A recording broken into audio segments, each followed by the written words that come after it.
Hey, and welcome to Sue Rogers Unedited. I'm Sue Rogers. Today's topic, type 1 diabetes. There is so much information that I could talk about on this topic, so I'm just going to start and see how much I get into this without going on for hours and hours and hours. Type 1 diabetes is not the same as type 2 diabetes at all, okay? So if you think you can relate to someone with type 1 diabetes because you have type 2 or you know someone with type 2, I'm going to tell you right here, right now, shut the F up. You have no idea what you're talking about unless you have type 1 or you have a loved one with type 1. Don't try to relate because you're going to sound like an idiot. Type 2 is not the same. Type 2, as my husband would say, is the kind that you earn. You did that one to yourself, type 2. And it's for real. And if you think I sound harsh, you guys, it's the truth. Type 2 you do to yourself from eating too much shit and not taking care of your body, not exercising. And type 2 is reversible. So if you have type 2 or you're borderline type 2 and you're not changing your diet and your lifestyle, that's on you. Type 1 is not the same. The theory on type 1 is that your body gets a virus, and for some reason, the virus attacks your pancreas, causing an autoimmune disorder where your pancreas no longer produces insulin. My question is, how the F is this happening? I swear they have answers, or they're about to find answers, or someone has answers, but it would do a lot of damage financially to the pharmaceutical companies, so that information is not going to be known to us probably for a long time. Type 1, you cannot reverse, even though I really think somewhere out there there's probably a way, but Big Pharma doesn't want us to know because they would lose a shit ton of money off of everyone with type 1 with all the money they make off of insulin, which is criminal, you guys. Like, insulin is a necessary life-saving medication for people with type 1. If they do not have insulin, they will die. Yet the cost for insulin and other diabetes equipment is insane. Insane. Before we have the coverage that we do now, we were paying anywhere from over $1,000 to over $1,400 a month for just Cole for his type 1 stuff. Fucking unbelievable. I know. I don't know how we did it, but we did it. And he's thriving. But type 1, if you know someone with type 1, high five them, give them a hug, tell them that they're fucking amazing, because they are. Because the amount of things they do every single day to just stay alive is incredible. They're checking their blood sugars constantly, because guess what? If you go too low, you could die. If you go too high and stay too high, you could die. Like, you literally have to find this balancing act. If you don't die with your numbers being too high for too long, you're going to end up losing maybe your vision, maybe a limb, maybe kidney function. And the thing that blew my mind too is that the doctors at UCSF were like, oh, well, generally once you have one autoimmune disorder, a lot of people with type 1 end up with Crohn's or another autoimmune disorder. I'm like, why the fuck is that? Like, why would you not say, hey, let's take better care of your body to prevent any further autoimmune conditions from popping up? Because you can keep other shit from popping up with gut health. Okay, you can't reverse type 1 with gut health. Believe me, if you could, we would have done it by now. But the other, like, there's so many other chronic conditions that are linked to gut health that if you get your gut health on point, you don't have to worry about them. And what does that mean? That means stop eating processed shit that everything in America is full of. I'm on a like real moment today right now, if you couldn't tell. Excuse me, but like you see it everywhere. Basically everything that you're getting from Starbucks, fast food places, even most restaurants, it's all garbage, you guys. It's garbage food that's not really food. Maybe at some point one component of it was actual food, but even that, like if you've got a burger that has lettuce on it, chances are that lettuce is covered in all kinds of freaking pesticides, and that burger was probably cooked in some kind of canola oil or vegetable oil. Generally all those French fries, like, oh, I'm eating French fries, it's a vegetable. Nah, you're not, it doesn't count. Like French fries do not count, especially because they are soaked in all kinds of toxic seed oils that are ruining your gut health and so many other things. Food Lies is a book that is very powerful that you could read and get your hands on that talks a ton about it. Don't take my word for it. Get on the internet and search this stuff up for yourself. I'm not just talking to you because I just made up a bunch of shit in my head. I spend hours reading books, actual freaking books, not just some random ass blog that has like Big Pharma pushing it. Actual books that have existed for many, many years. And when I do look up information on the internet, I'm looking up who actually published that information. What side of the party lines do they lead? Do they believe in Big Pharma? Do they believe in more holistic? I'm not just taking one article and going, oh, this is it. This is the best information ever. You guys,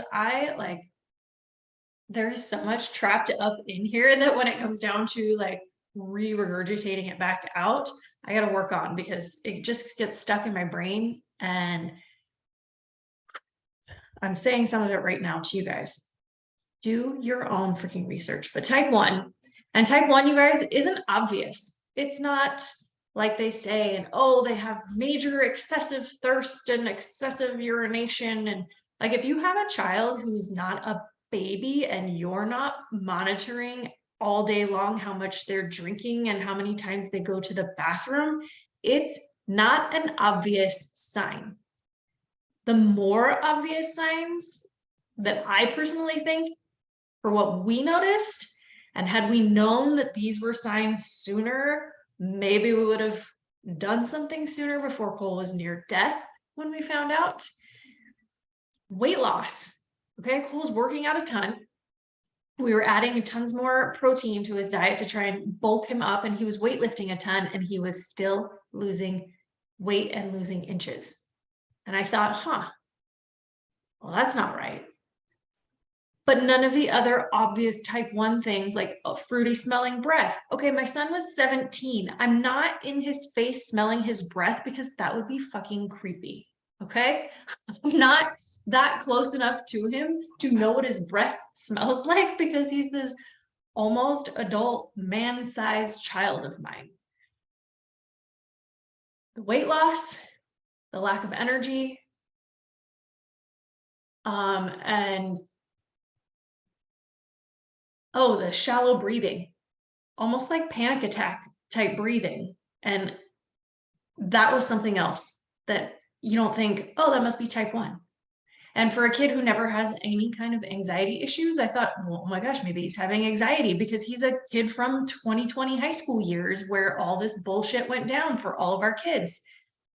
But he was like, no, mom, I'm fine. I don't know why I'm doing this. So that's another thing that isn't fucking obvious type 1. You just think of the peeing and the drinking, not the shallow breathing, the weird breathing and the weight loss. And like, there's those things were the more obvious things that were happening that didn't make sense. The other thing that's mind-blowing, and look it up, it is on the internet, but don't just Google it because Google it is bullshit and it's going to tell you the opposite. Like use DuckDuckGo, use another search engine, stop using fucking Google. Look it up. And you kind of have to be creative on your searches and not just type in one dumbass thing and think, oh, well, Sue's an idiot. She doesn't know what she's talking about because the internet said this. You have to search. But cases of type 1 diabetes have skyrocketed since COVID. but not only since COVID, since the 80s. Just looked that up the other day too, to see the correlation between cases of type 1 and when there was a massive jump in the amount of vaccines on the childhood vaccination schedule. Dissolving Illusions. Read that book too. It will blow your freaking mind. Another topic for another day. But if the theory is that you get a virus and attacks your pancreas, and that's how you get type 1, and type 1 has skyrocketed since COVID, I want some fucking answers. Doesn't seem like a coincidence at all, does it? At least it doesn't to me, because really there's not really coincidences. That shit's connected. And I can't tell you how many people since Cole's diagnosis I now know that have a child with type 1 that I know personally now. Okay? Kids younger than Cole, kids the same age as Cole. But since his diagnosis, or around the time of his diagnosis, or since, which has only been a year, just over a year ago, I now know 2 people personally whose kids are. And then a plethora of people that I've met in the type 1 groups, because people are joining these type 1 parents of athletes. I'm in multiple groups, and there are numerous people joining these groups every single day because their child now is type 1, or their niece is type 1, or someone they love is type 1, and they're wanting help and advice and guidance from the parents who have already been traveling down this road. Something doesn't add up. Something is not right. I'm asking questions, because this shouldn't be happening to our kids. It shouldn't continue to keep happening to our kids. Something is poisoning our kids. Did you grow up? Okay, so I'm in my early 40s. I didn't know anyone with type 1. I didn't know a single person with type 1. If you are my generation or older, how many people did you know growing up who were type 1? And then look around at these kids. And how many kids right now are type 1? I've talked to people who are nurses in schools and have been nurses in schools for like 30 years. And they say within the last couple of years, they have way more kids now with type 1 than they would have seen in like an entire 10-year period. Doesn't add up. And it's not okay. And be aware of the signs, because if this trend keeps occurring, it's gonna keep happening to more kids. And if you know the signs to look for, when you can catch it earlier so that you don't end up in the hospital with your child or loved one near death, the better. So be aware, know the signs, know something is fucking up, and I'm on a mission to find out what. That's today's episode. Little intense, yeah?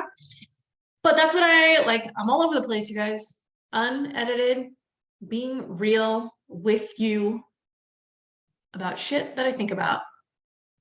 Today was type 1. If you have any questions for me or anything you want to talk about type 1 related, please contact me. You can find me through email over on my website, www.balancedaylife.com. On Facebook and Instagram, at Balanced Day Life. You can direct message me there as well, and I do respond. It is me running all of my social media platforms. And reach out, okay? Like, subscribe, share. If you think this information would be useful to someone you know, please share. I appreciate you guys, and thanks for listening and being such a wonderful audience.